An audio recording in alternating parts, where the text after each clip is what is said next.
Bismillahirrahmanirrahim. Assalamualaikum warahmatullahi wabarakatuh.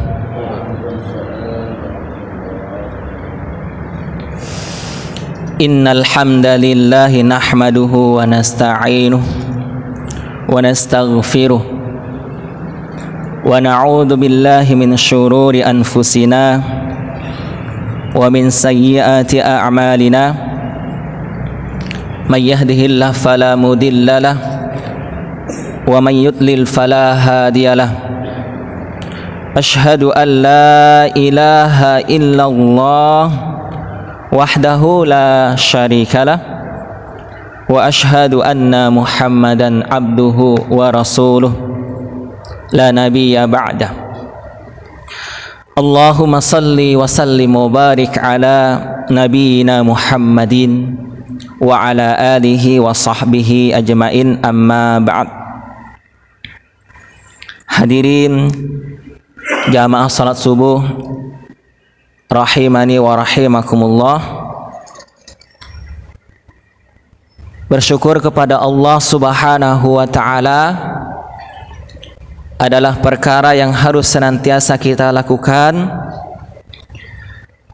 dengan menggunakan lisan, mengucapkan kalimat-kalimat thayyibah seperti alhamdulillahi rabbil alamin maupun kalimat-kalimat yang lainnya, serta senantiasa kita gunakan nikmat-nikmat yang Allah berikan kepada kita tersebut untuk beribadah dan mendekatkan diri kita kepadanya. Salawat dan salam semoga senantiasa tercurah kepada suri tauladan kita, manusia mulia, yaitu Nabi kita, Nabi terakhir, Nabi Muhammad sallallahu alaihi wasallam. Salah satu nikmat yang Allah anugerahkan kepada umat ini adalah diutusnya beliau menyampaikan syariat Allah Subhanahu wa ta'ala yang menyempurnakan syariat nabi-nabi sebelumnya.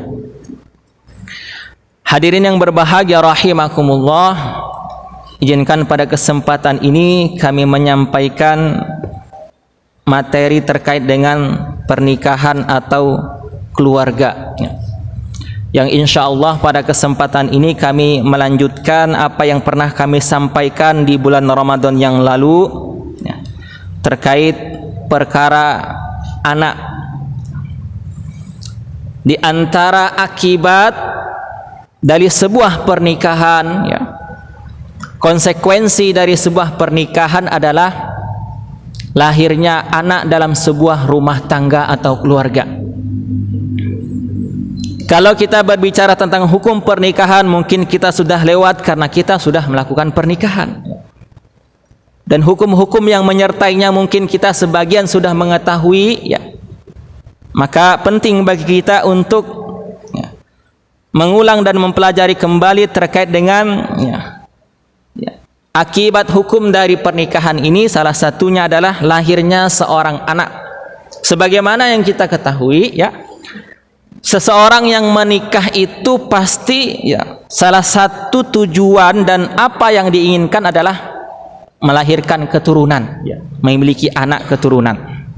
Itu normalnya, kecuali orang-orang tertentu dengan sekarang ada istilah child free, tidak menginginkan anak dalam sebuah rumah tangga, tapi itu jarang, tidak lazim.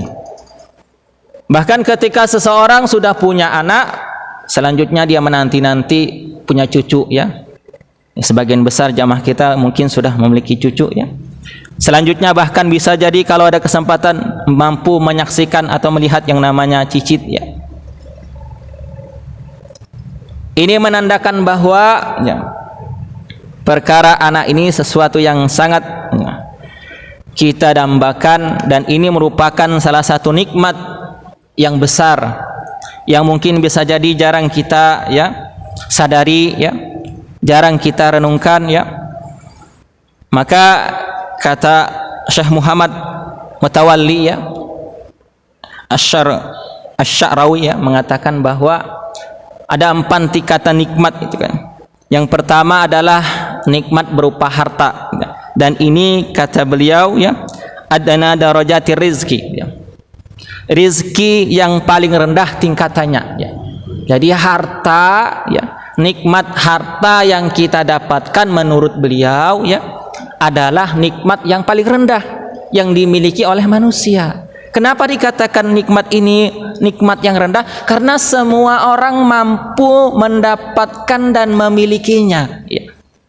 Dia itu beriman atau tidak, dia Islam atau bukan ya, dia beribadah atau tidak, kalau dia bekerja, kalau dia berusaha, dia akan mendapatkan harta. Artinya apa? Setiap manusia, setiap orang, bahkan mohon maaf makhluk yang lain pun akan bisa mendapatkan nikmat tersebut.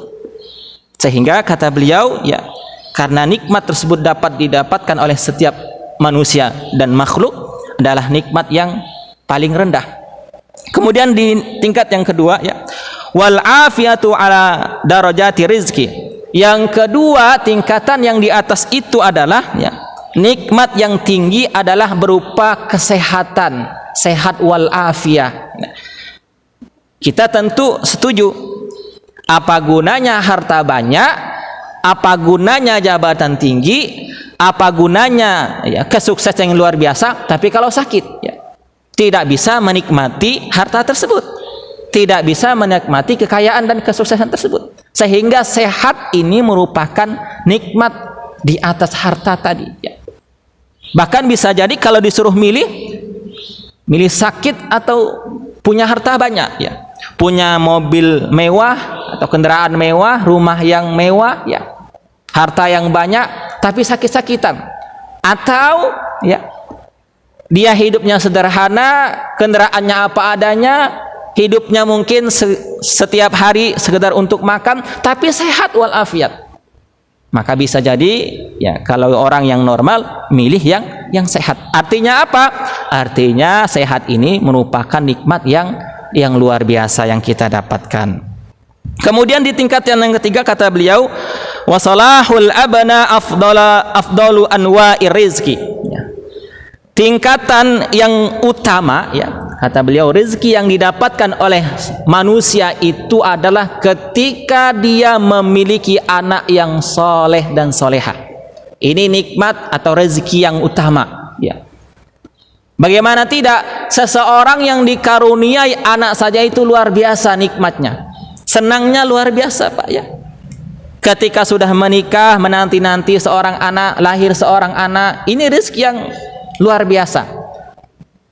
Bahkan di tempat kita tradisi yang dianjurkan, kalau kita mampu ya, kita bersyukur dengan kelahiran anak tersebut dengan mengadakan akikah, ditambah kalau di tempat kita ada tasmiyahan dan sebagainya ya.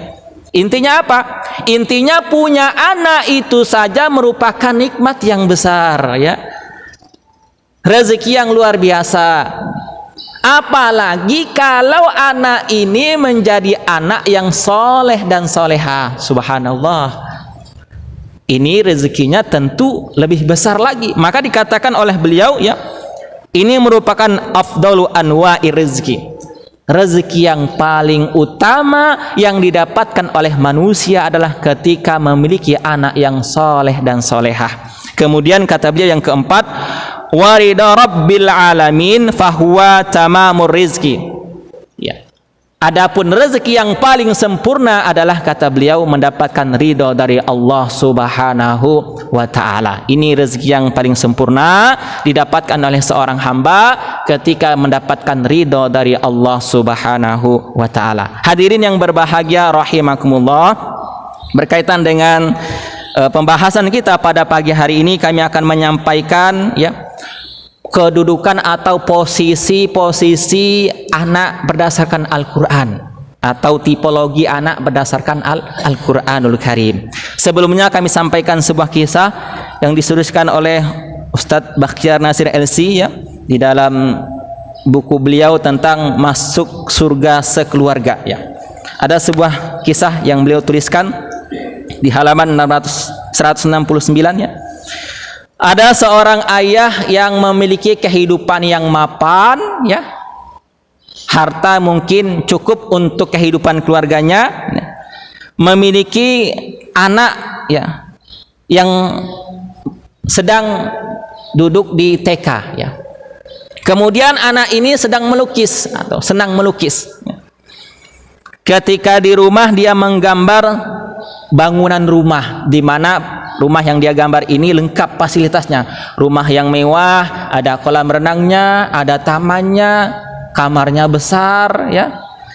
Kemudian ayahnya menyaksikan anaknya menggambar tersebut, tanya kepada anaknya, "Nak, ini gambar apa, Nak?" Kata anak tersebut, "Wahai ayah, ini gambar rumah yang aku cita-citakan nanti." Lalu ayahnya tanya, "Kamar yang ini untuk siapa, Nak? Besar sekali." "Ini kamar saya, Pak." "Yang ini kamar tamu besar juga." "Terus yang di belakang ini, kamar kecil ini untuk siapa?" Anak ini dengan polos mengatakan, "Kamar yang kecil di belakang ini untuk ayah." Kemudian ayahnya bertanya, "Nak, kenapa untuk ayah kamar yang kecil di belakang?" Kata anak ini, "Ya seperti ayah memberikan kamar kepada kakek yang ada di lantai atas itu, kamarnya kecil sekali, maka nanti akan aku buatkan kamar untuk ayah juga dengan kamar yang kecil seperti yang didapatkan oleh kakek di atas." Ini kata sang anak dengan polosnya. Kemudian di kisah yang lain ya, dijelaskan juga di dalam buku ini, ada seorang guru TK menyuruh murid-muridnya menggambar ya terkait dengan keluarganya. Ya, anak-anak diminta untuk menggambar ayahnya, ibunya, adiknya dan kakaknya.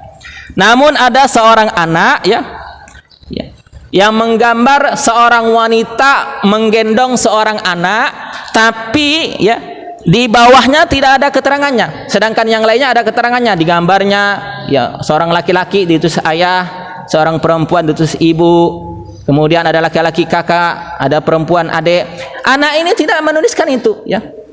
Dia menggambar hanya seorang wanita menggendong seorang anak, tapi tidak dituliskan siapa, tidak dituliskan ibu, tidak dituliskan kakak, tidak dituliskan adik. Maka gurunya bertanya, "Nak, ini gambar siapa, Nak? Kenapa nggak ada namanya, nggak ada keterangannya?" "Wahai ibu guru, ini adalah gambar pembantuku yang ada di rumah. Karena yang setiap hari menggendong aku adalah pembantuku, bukan ibuku, bukan ayahku, bukan juga kakak dan adik, ya bukan kakakku."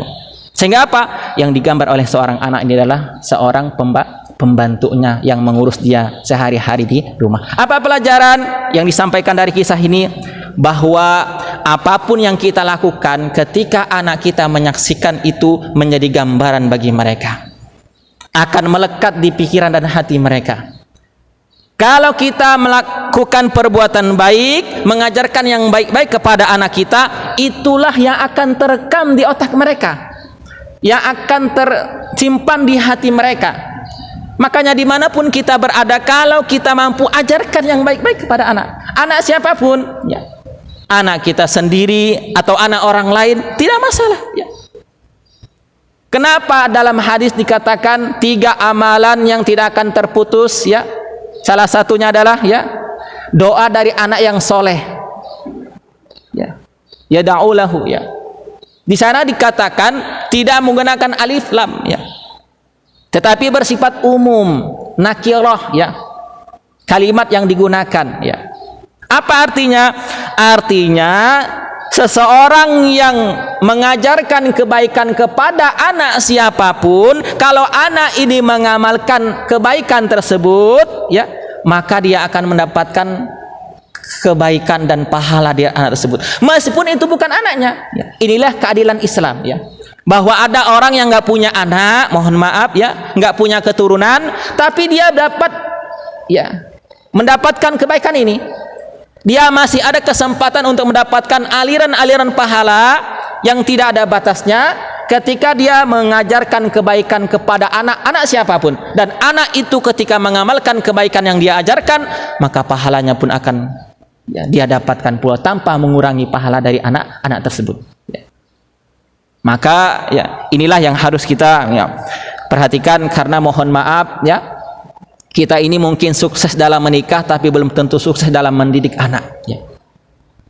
Kita mungkin dalam urusan dunia dapat kita penuhi untuk keluarga kita, tapi dalam urusan kebaikan-kebaikan, ajaran agama kadang-kadang kita lupakan.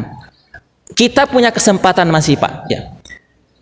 Ustadz, anak saya sudah besar-besar. Tidak masalah, Bapak akan punya cucu. Maka kalau anak kita belum maksimal kita didik, belum maksimal kita jadikan jembatan untuk kita mendapatkan surganya Allah Subhanahu wa taala, ada kesempatan untuk kita lewat cucu-cucu kita, ya.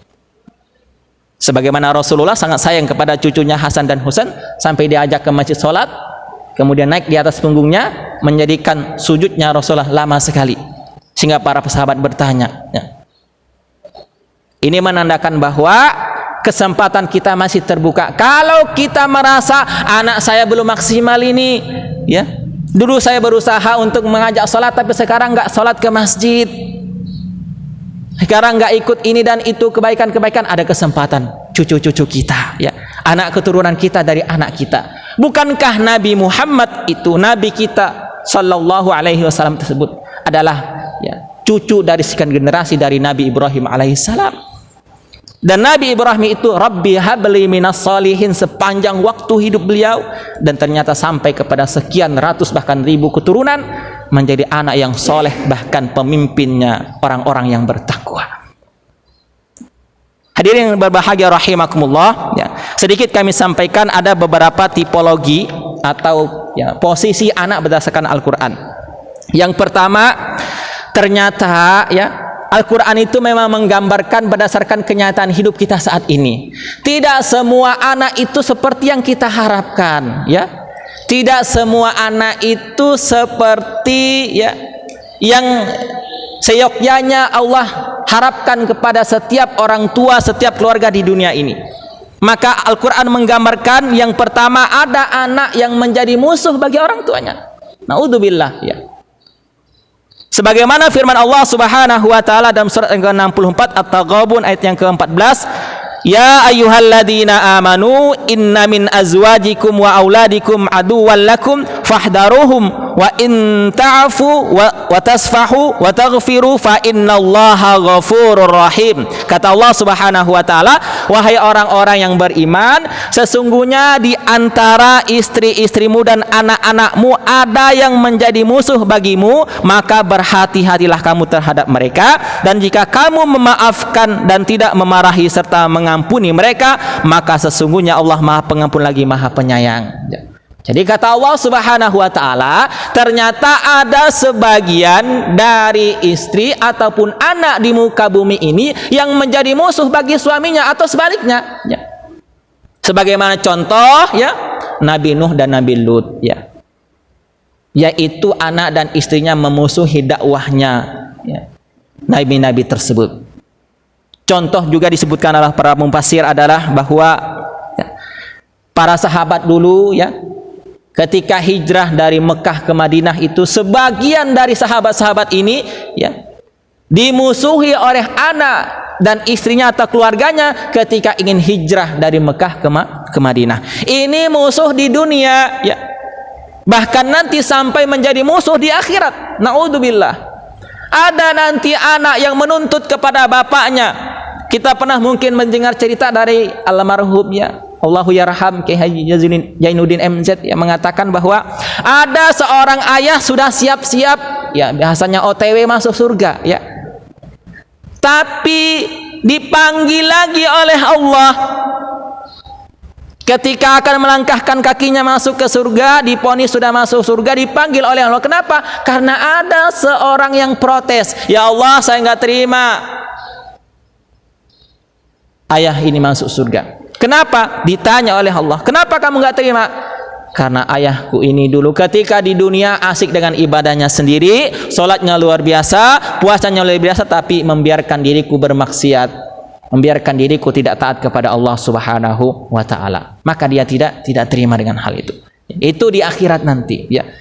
Tidak hanya di dunia, ternyata seorang anak bisa menjadi musuh bagi orang tuanya, di akhirat pun itu bisa terjadi ketika kita tidak menggunakan dengan sebaik-baiknya amanah yang Allah berikan kepada kita untuk menjadikan jembatan bagi kita masuk dalam surganya Allah Subhanahu wa taala. Tipe yang kedua adalah anak ini sebagai ujian atau fitnah. Sebagaimana firman Allah Subhanahu wa taala di dalam surat At-Taghabun ayat yang ke-15, "Innama amwalukum wa auladukum fitnah wallahu 'indahu ajrun azim." Ya. Sesungguhnya hartamu dan anak-anakmu hanyalah cobaan bagimu, dan di sisi Allah lah pahala yang besar bagimu. Jadi posisi yang kedua seorang anak itu bisa menjadi ujian atau fitnah ya. Sehingga apa? Sehingga ya kita harus memperhatikan anak-anak ini, yang mana anak-anak ini merupakan ujian bagi kita. Ujian dalam bentuk apa? Agar kita ya menjaga amanah yang Allah berikan kepada kita. Sehingga posisi yang ketiga adalah ya, anak ini sebagai perhiasan, sebagaimana firman Allah Subhanahu wa taala dalam surat yang ke-18 Al-Kahfi ayat yang ke-46, al-malu wal banuna zinatul hayatid dunya wal baqiyatus shalihat ya. Harta dan anak-anak adalah perhiasan kehidupan dunia, tetapi amalan-amalan kekal lagi soleh adalah yang lebih baik di sisi Allah Subhanahu wa taala ya. Jadi anak-anak ini merupakan perhiasan bagi seorang ayah, bagi ibunya di dunia ini. Di mana ketika ya, sebuah perhiasan yang harus kita jaga ya, yang harus kita rawat ya, yang harus kita perhatikan dengan sebaik-baiknya, itulah seorang anak yang kita miliki di dunia ini. Dan posisi yang terakhir yang dapat kami sampaikan pada kesempatan ini adalah anak itu bisa menjadi penyejuk pandangan mata orang tuanya ya. Sebagaimana firman Allah Subhanahu wa taala dalam surat yang ke-25 Al-Furqan ayat yang ke-74, yang ini menjadi amalan yang dianjurkan kita amalkan setiap habis salat kita ataupun di waktu-waktu yang lain.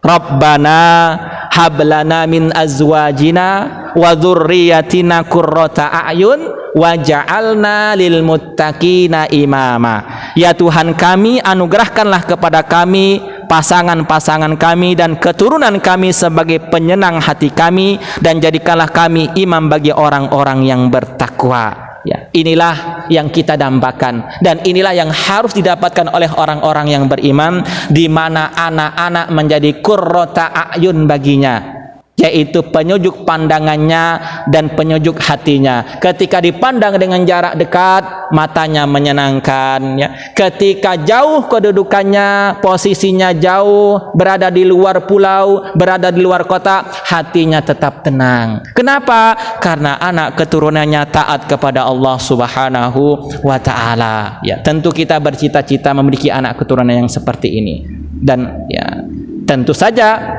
hal ini tidak terjadi begitu saja ya. Ada usaha yang harus kita lakukan, ada ikhtiar yang harus kita lakukan. Nah, seperti apa ikhtiar yang akan kita lakukan?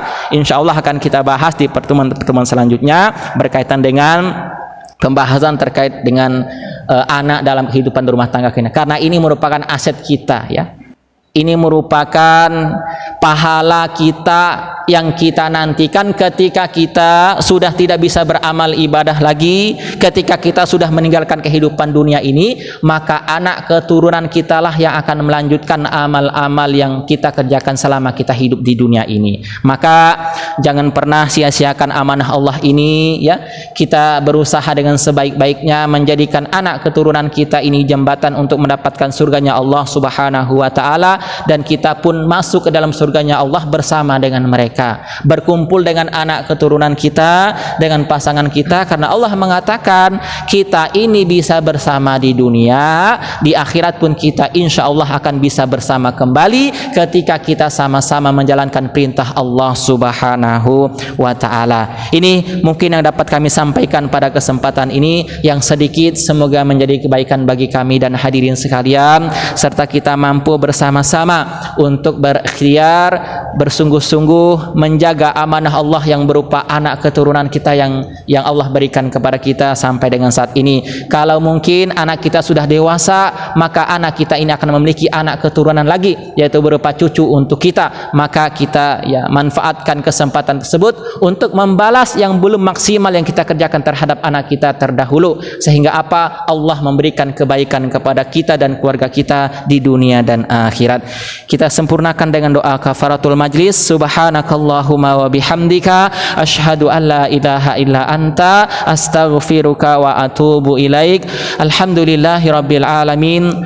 Mohon maaf atas segala kesalahan. Terima kasih atas segala perhatian. Billahi taufik wal hidayah wa ridha wal inayah. Nasrun minallah wa fathun qarib wa basyiril mu'minin. Assalamualaikum warahmatullahi wabarakatuh.